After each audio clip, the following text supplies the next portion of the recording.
I found this video. We sometimes get emails from, we get signed up for all sorts of right-wing stuff. And some type of Republican war room sent us, sent an email saying, like, even MSNBC admits the truth about the migrant caravan. And the thing that we've been hearing for a long time about this caravan, for months, is that there was a lot of military-aged men, I think it was, that Seb Gorka said. The implication being, I mean, in the United States, do we refer to military-aged men getting around? It's more like, hey, there's some college students, or there's some millenniums, or there's some military-aged men vomiting in front of the pizza place. Right, exactly. I mean, we don't say this unless they're in the military. But the implication is, of course, you say this when you want to scare people. And the right seems to be hanging their hat on this notion that the majority of the people in this caravan are male, which, of course, makes total sense because these are men who are going up to the United States to either escape violence or look for work to send money down to their parents or their kids or whomever. And they have generally the most strength to make this incredibly difficult trek. And even then, they have to go in and show that they can, they apply for asylum and they have to show that they warrant it. And if they don't warrant it, this is what happens. They are not let into the country. Now, I don't necessarily subscribe to a policy that puts the bar that high, but that's the policy that we have. But somehow this video, according to the Republicans, blows the lid off of all of this. Listen, folks, and find out that the majority of the people there are actually men. There's only a significant portion of women and children. Okay, Gadi, just stay on this for a moment, because some people look at these images and they listen to the president who says it's not women and children, it's stone cold criminals. So my first question is, you're in that tent camp. Besides that family, give us the profile of who is there mostly and what are they looking for? Because it seems as though, to your point, they don't actually have the necessary information so they know how to cross the border. There could be people yesterday who were running because they thought it was their only chance. Right. And it's very difficult because this has become such a polarizing issue. If we kind of take a walk, you'll be able to see for yourself. Again, this is the inner sanctum of the shelter. You're going to see a lot of families here, a lot of women and children. But the truth is the majority of the people that are part of this caravan, especially outside, if we can make our way all the way over there, we'll show you the majority of them are men. So, all right, pause it for a second. Now, he is walking through a huge encampment with hundreds of tents where there are families and children and women. Hundreds of tents. He is walking through them, and he says, yes, the majority of the caravan is male. And they're outside of this large area to protect the families and the kids. They're in a distinct area.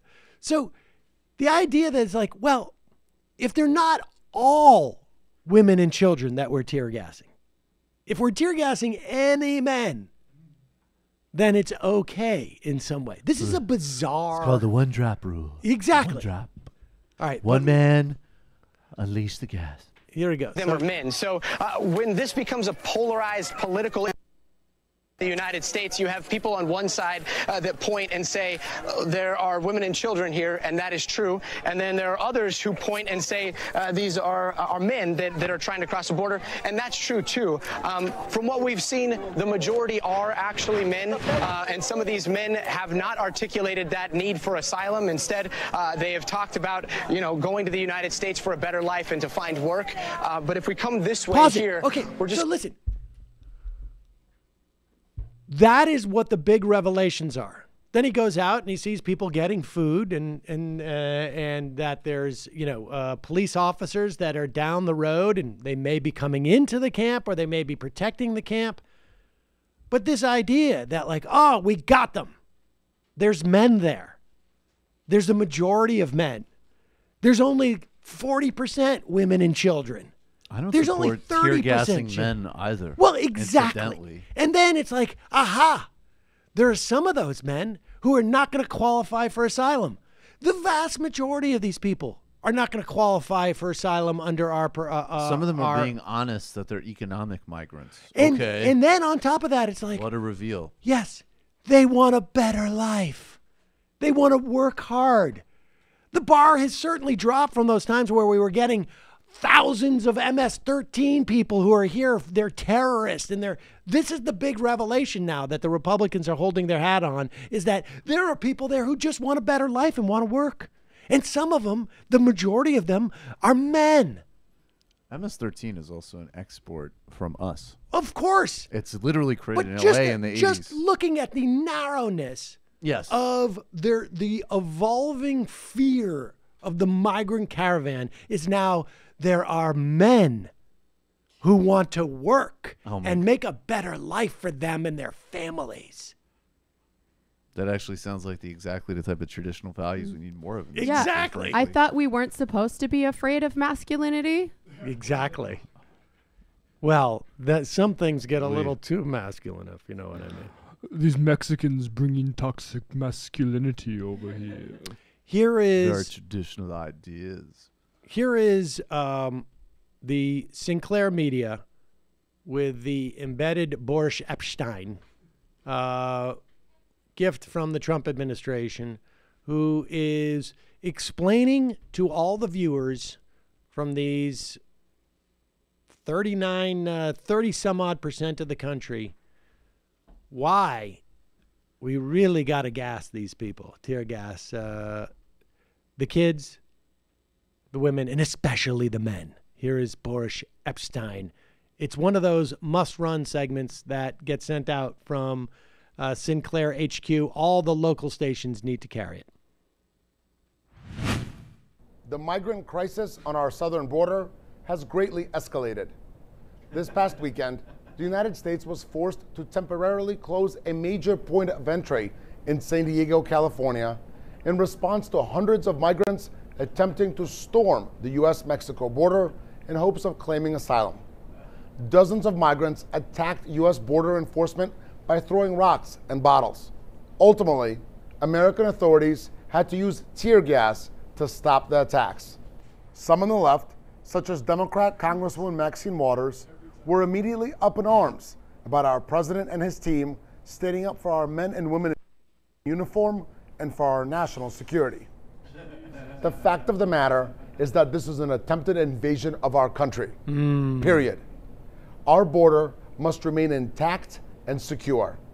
It is not a partisan position to believe that our immigration system is broken and needs to be fixed.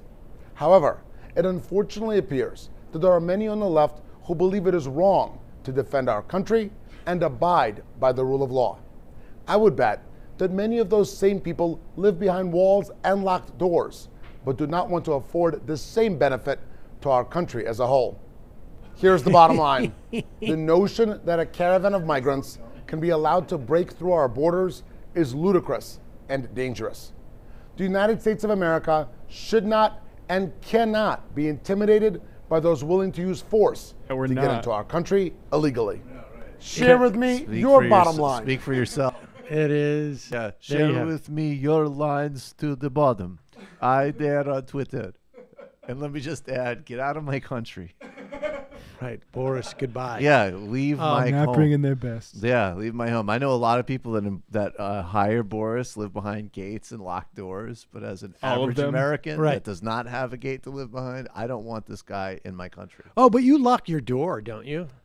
No, I'm too intimidated. It's kind of hypocritical. You want open borders. Yeah, you want open borders, but you have a key to your home? What kind of liberal hypocrisy is that? If you allow people into this country, you can still keep your door locked. No. You can't. No, not it's by your hypocrisy. logic. Yeah, it's hypocrisy. Now, let me ask you this, Michael, at your home, you lock your door, but do you have a runway for airplanes? No, I do not. Well, but you are perfectly happy having an airport having a runway. You got me. Right? Boom. I should be calling for an immediate There you shutdown go. of LaGuardia and There JFK. you go. I've been There you acting go. in complete political incoherence. Tell me something, Michael, do you have a dock at your apartment? I do. Do you have a dock that a massive ship? A dock for my iPhone. A ship No, dock. I understand. No, I don't have a ship Okay, dock. but you have no problem with there being docks all over this city on the ports of the United States. Yeah. That's interesting. Pure hypocrisy. That is unbelievable.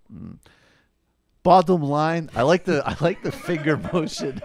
Bottom line, you have no dock in your apartment, but yet you want ships all over. President Trump say no. He will stop hypocrisy. The hardest part of swamp. The hardest part of a Boris Epstein impression is like making yourself out of breath in the correct way. He gets nervous about what he's reading. That was a long one. Packing that Throw in much. comma, please, next time. Comma, please. There were, Boris. President Trump. Yeah, Boris. Trump. There were With 3 different liberal- commas in that, but you ran right over them. Liberalism media. He will stop swamp. Every time he gets on camera, he gets a panic attack because he realizes, like, I can't believe I got this job.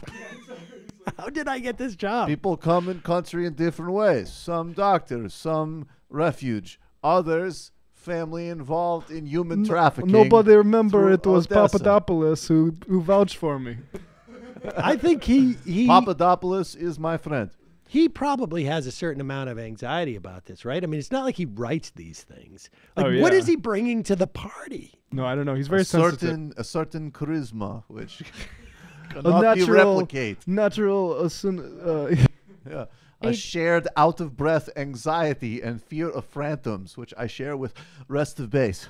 I wonder if he knows. A token immigrant who wants to pull up the ladder behind him. Okay, fine. You pressure me. I have the P-tape. The camera. Everyone has been looking for it. I am one who owns it. No, I think it's quite possible he was the guy who shot the P-tape, and that's why he has that job. No one thought that we could get Oksana Bayul to do it, but President Trump is great negotiate.